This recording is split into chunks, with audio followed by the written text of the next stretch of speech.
මිනසං කොන්නිචිවා. අද මම ඔයාලට කියලා දෙන්නේ ජපානයේ ජීවත්වෙන ඔයාලට රජයෙන් ලැබෙන මුදල් දීමනා මොනවද සහ කොහොමද අපි ඒ මුදල් දීමනා ලබාගන්න කියලා. ජපානයේ තියෙන උද්ධමනය සහ බඩුමිල ඉහළයාමට සහනයක් විදිහට ජපන් රජය මගින් විවිධ මුදල් දීමනා වගේම විවිධ සහන දීමනා විශාල ප්‍රමාණයක් ප්‍රකාශයට පත් කරලා තියෙනවා. ගොඩක් අය මේවා ලබාගන්න නිවැරදි ක්‍රමය දන්නේ නැහැ. ඉතින් අද මම ඔයාලට ඒ සම්බන්ධයෙන් සියලුම තොරතුරු ලබා දෙන්න බලාපොරොත්තු වෙනවා. අපි මුලින්ම බලමු දැනට ජපානයේ ලබාගන්න පුළුවන් ප්‍රධාන දීමනා. ඒ කියන්නේ current benefits මොනවද කියලා. ඒ යටතේ මුලින්ම බලමු අඩු ආදායම්ලාභී දීමනාව. ඒ කියන්නේ benefit for tax exempt households ගැන. පදිංචි බදුවලින් නිදහස්. ඒ කියන්නේ ජුමින්සෙයි හිකසෙයි පවුලකට සාමාන්‍යයෙන් යෙන් 70,000 ඉඳලා යෙන් ලක්ෂයක් වෙනකං මුදලක් මේ අඩු ආදායම්ලාභී දීමනාව යටතේ ලබාගන්න පුළුවන්. ඒ වගේම ස්ථාවර බදු අඩු කිරීම යටතේ රැකියාව කරන අයගේ ආදායම් බදුවලින් එක් අයෙකුට යෙන් 40,000 වගේ සහනයක් ලබා දෙනවා. මෙතනදී ළමා දීමනාව යටතේ ඒ කියන්නේ child allowance විදිහට වයස අවුරුදු 18 දක්වා දරුවන් ඉන්න පවුල්වලට මාසයකට නියමිත මුදලක් ඒ කියන්නේ යෙන් 10,000ත් යෙන් 30,000ත් අතර මුදලක් ලබා දෙනවා. මේ වගේ වෙලාවට ගොඩක් අයට එන ප්‍රශ්නයක් තමයි මේ දීමනා ගත්තහම ආපහු ඒවා අපි ගෙවන්න ඕනද කියන එක. නැහැ. මේ දීමනා නැවත ගෙවන්න ඕන නැහැ. මේවා රජයෙන් ලබා දෙන ආධාර මිසක් ණය නෙමෙයි. ඒ නිසා මේ මුදල් ලබාගත්තා කියලා පස්සේ කාලෙක ඔයාට ඒවා ආපහු ගෙවන්න හරි එහෙම නැත්නම් අමතර බදු ගෙවීමක් සිදුවන්නේ නැහැ. මේවා ඔයාලගේ අයිතියක්.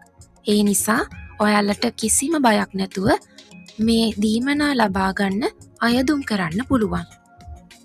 දැන් අපි බලමු මේ දීමනා ලබා ගන්න පුළුවන් කාටද කියලා.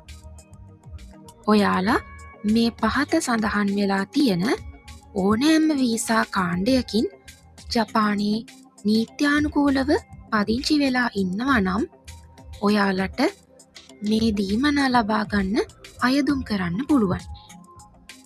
පළවෙනි වීසා කාණ්ඩය තමයි SSW වීසා. ඒ කියන්නේ විශේෂ නිපුණතා තියෙන අයට ලබා දෙන වීසා වර්ගයක් තමයි SSW වීසා කියලා කියන්නේ. දෙවැනි එක තමයි caregiver වීසා. ඒ කියන්නේ කයිගෝ. තුන්වෙනි වීසා වර්ගය working වීසා. හතරවෙනි එක තමයි ස්ටුඩන්ට් වීසා. පස්වෙනි වීසා වර්ගය ටෙක්නිකල් ඉන්ටර්න්ෂිප් වීසා. අවසාන වීසා කාණ්ඩය තමයි ස්පවුස් or පර්මනන්ට් රෙසිඩන්ට් වීසා.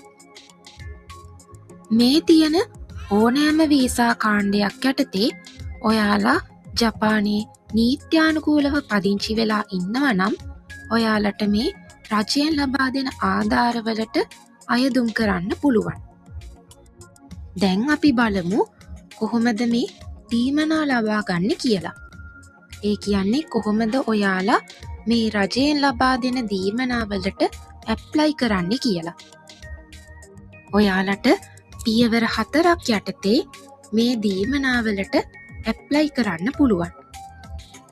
පළවෙනි පියවර තමයි ඔයාලා පදිංචි නගර සභාවෙන් ඒ කියන්නේ ශියකුෂෝ එකෙන් ඔයාලගේ නිවසටම එන තැපැල්ලියුම පරීක්ෂා කරලා බලන්න ඕනේ.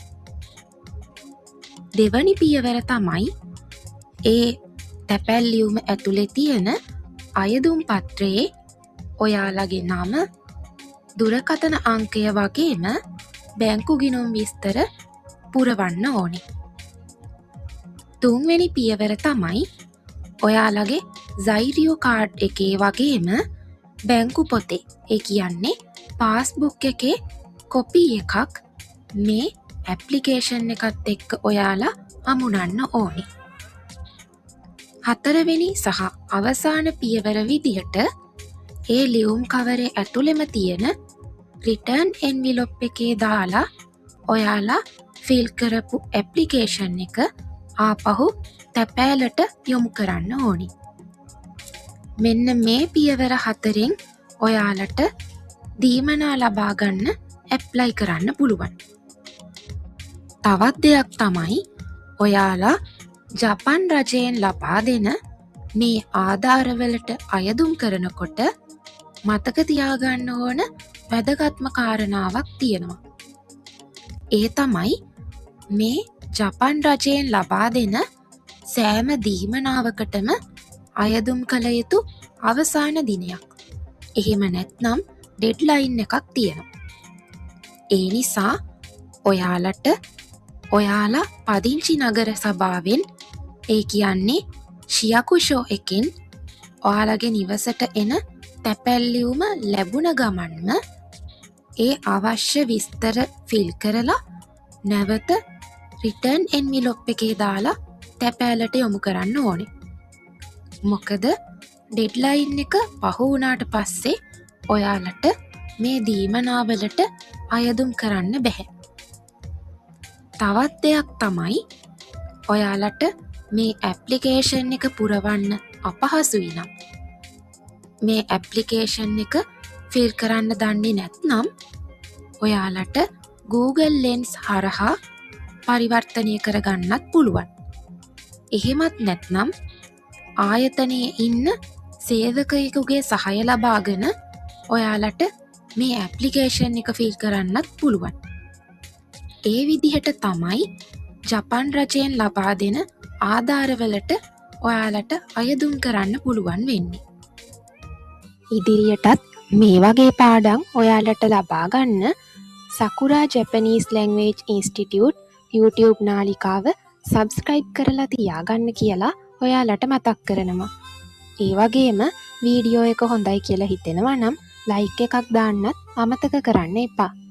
ඒ වගේම වීඩියෝ එක සම්බන්ධයෙන් යම් ගැටලුවක් තියෙනවා නම් පහලින් කමෙන්ට් එකක් දාන්න.